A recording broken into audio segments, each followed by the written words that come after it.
लीजिए सुनिए।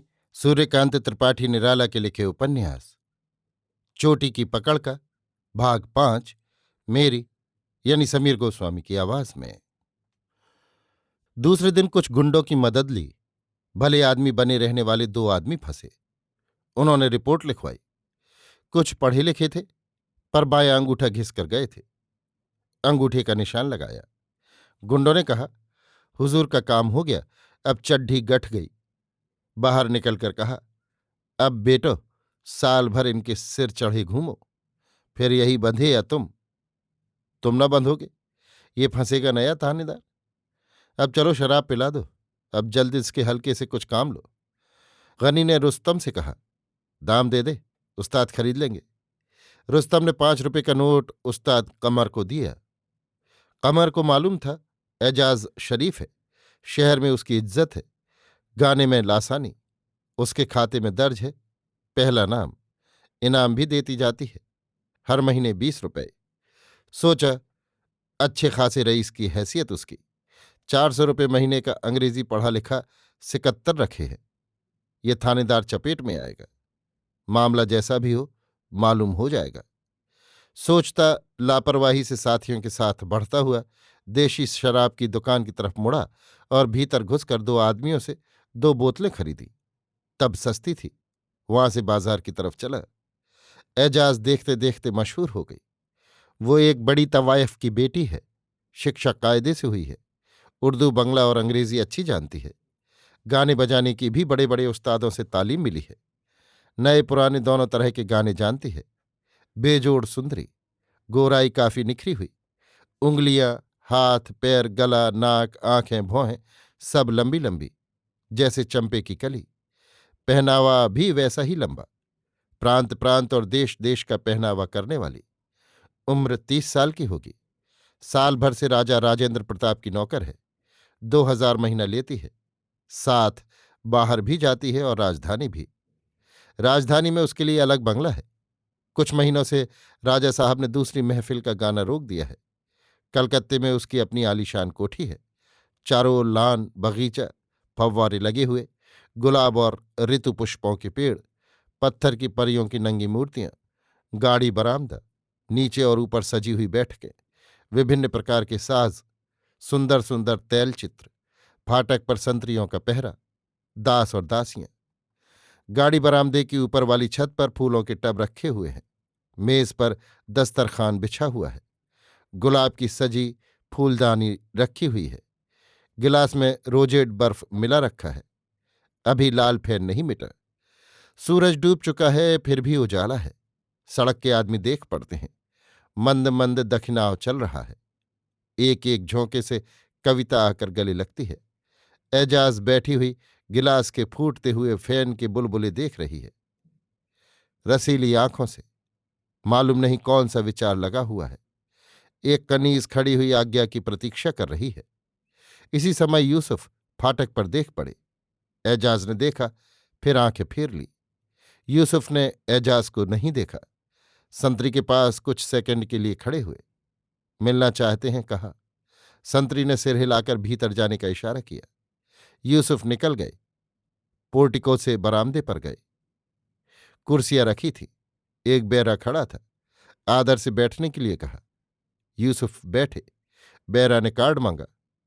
कार्ड यूसुफ के पास नहीं था। उन्होंने कहा, सरकारी काम है।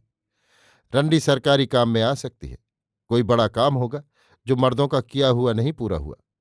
सोचता हुआ वो सिकत्तर के कमरे में गया। खबर थी, एक साहब तशरीफ ले आए हैं। कार्ड मांगने पर कहा, सरकारी काम है। सेक्रेटरी का खास वक्त यही है, शाम के 4 से रात के 10 तक।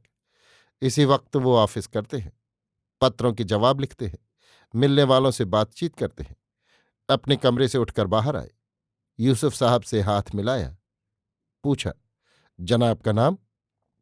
हाँ, एक है, मगर इस वक्त तो यही कि हम सरकारी। सेक्रेटरी कुछ सेकंड देखते रहे। पूछा, क्या हुक्म है? हम मालिका मकान से मिलना चाहते हैं। उस वक्त दूसरा भी कोई होगा? नहीं, ये नहीं हो सकता। आपको अपना कुछ पता देना होगा, अगर आप अपना नाम नहीं बतलाना चाहते। फिर किस सरकारी काम से यहां आने की जहमत गवारा की? फरमाना होगा और मुझसे। मैं उनसे अर्ज करूंगा, फिर उनका जवाब आपको सुनाऊंगा। ये ऐसा काम नहीं। मान लीजिए वो नौकर है, खातून की हैसियत से रहने की कैद है। आप पहले फरमा चुके हैं कोई दूसरे रहेंगे तो मैं उनसे बातचीत कर सकता हूं। फिर कहा, मैं आपसे कुल बातें कह दूं, आप जवाब ला देंगे अपना नाम या पता बताने के बाद। ये शायद किसी खास दर्जे की खातून के बर्ताव में आता है। गुस्ताखी मुआफ फरमाए। रंडी का मकान समझकर कितने ही लुच्चे आते हैं। हमें पेशबंदी रखनी पड़ती है। सरकारी काम की पाबंदी हमें कबूल है, लेकिन वो कैसा सरकारी काम है ये आप उन्हीं से कहेंगे। मैं उनका सेक्रेटरी हूं, मुझसे नहीं।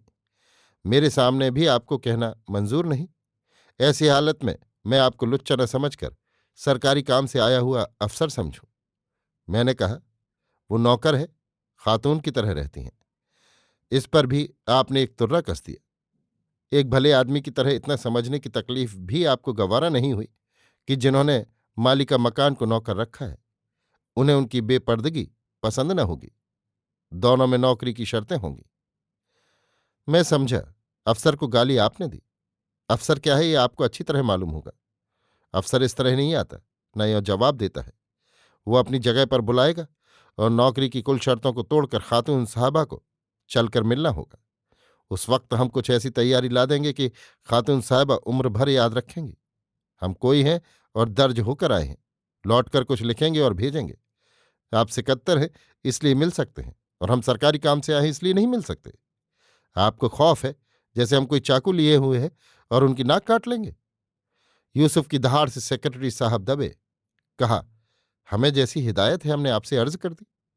फिर संभल कर बोले, अफसर जब बुलाएंगे तब लिखकर बुलाएंगे या अपने नाम से आदमी भेजकर? मेरी समझ में नहीं आता, अफसर का बुलावा खुफिया तौर से कैसे होगा? फिर जवाब मुख्तार आम से भी दिया जा सकता है या इन्हीं को हाजिरी बजानी पड़ेगी? आप ये नहीं समझे कि सरकार मुख्तार आम का पेश होना मंजूर कर भी सकती है और नहीं भी। आप जैसी बातें कर रहे हैं इनसे उलझन बढ़ती है। नतीजा साफ है, आपके हक में कैसा होगा तैयार रहिए। हम इतना जानते हैं, कई हजार रुपए हम इनकम टैक्स देते हैं। सरकार की निगाह में इसकी इज्जत है। फिर आपको कुल माजरा समझा दिया गया है। एक प्रोविंशियल मेरे साथ भी है। अच्छी बात, अब मैं आपसे समझूंगा, तैयार रहिए। आप अपना भेद नहीं बताना चाहते? मैं कहता हूं, बगैर कुछ भेद दिए आप बचकर नहीं निकल सकते। थानेदार घबराए, फिर हिम्मत बांधकर कहा, हम जब यहां आए समझिए रत्ती रत्ती हाल मालूम करके। हम अंधे नहीं। सच आपके मकान का ठाट आपकी हैसियत बयान कर रहा है, मगर हमारी बात मानिएगा तभी फायदा उठाइएगा। सरकार के यहां नेक नामी लिखी जाएगी। जब तक हमें इसका गुमा भी न होगा कि आप कौन हैं, हम आपके साथ लगे लगाए रहेंगे। उधर हमारे पैर तभी उठ सकते हैं जब हमें कुछ राज मिल जाएगा। इस तरह से मिलने एक ही महकमे के आदमी आते हैं। नाम वो कभी नहीं बताएंगे, सिर्फ काम बतला जाएंगे। कर दिया तो नेक नामी, ना किया या धोखा दिया तो इसकी सजा है। समझिए, हम आप जो काम बतला जाएंगे उसका हासिल मालूम करने के लिए आप ही आएंगे या कोई दूसरे? हम ही आएंगे। मुमकिन और आदमी हमारे साथ हों। बाद को गिरह पड़ गई तो बड़े साहब भी आ सकते हैं। सेक्रेटरी उठकर अपने कमरे में गया। दिन, तारीख, मास, साल, समय और पुली के नाम से कही हुई उस आदमी की कुल बातें उसकी शक्ल के वर्णन के साथ लिख लीं। एक सिपाही को बुलाकर कहा, तुम 2-3 छिपे तौर से इस आदमी का हाल मालूम करो। पूरा पता ला सके तो इनाम मिलेगा। आदमी बरामदे में बैठा है, कोई छेड़ न करना। फिर बाईजी के पास खबर भेजी कि जरूरी काम से मिलना है। एजाज ने बुला भेजा। सिकत्तर साहब गए। उसने मेज की बगल वाली कुर्सी पर बैठा ला। सिकत्तर बैठकर एक एक करके कुल बातें संक्षेप में सुना गई। एजाज कुछ देर तक सोचती रही, फिर पूरे इत्मीनान से कहा, सिकत्तर साहब, एक राज और लीजिए। कहिए। वो बातचीत करने के लिए तैयार हैं, अगर उस बातचीत में राजा साहब का नाम नहीं आया। गुलाब बाड़ी में एक मेज और 2 कुर्सियां डलवा दीजिए। नौकर से कहकर सिकत्तर यूसुफ के पास आए। कहा, बाई जी आपसे बातचीत करेंगी। शर्त एक रहेगी, आप राजा साहब के बारे में कोई बात न उठाएंगे। हम किसी शर्त पर बातचीत न करेंगे, यूसुफ ने पुतलियां पलटकर कहा। सिकत्तर फिर एजाज के पास गए। सुनकर एजाज ने कहा, आप समझे? उन्हीं की गर्दन नापी जाएगी। हमारा और इनका कहना लिख लीजिएगा, हम नीचे चलते हैं। लिखकर सभ्यता से उन्हें भेज दीजिए, गुलशन ले आएगी। आदमियों से कह दीजिएगा होशियारी रखें।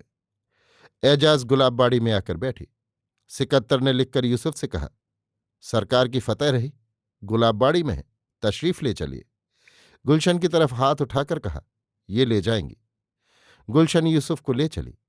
गुलाबबाड़ी में एजाज ने नसीम को कीमती साड़ी पहनाकर बैठाला था। बगीचे की शोभा देखते हुए यूसुफ चले। अंधेरा हो आया था।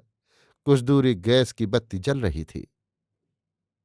अभी आप सुन रहे थे सूर्यकांत त्रिपाठी निराला के लिखे उपन्यास चोटी की पकड़ का भाग 5, मेरी यानी समीर गोस्वामी की आवाज में।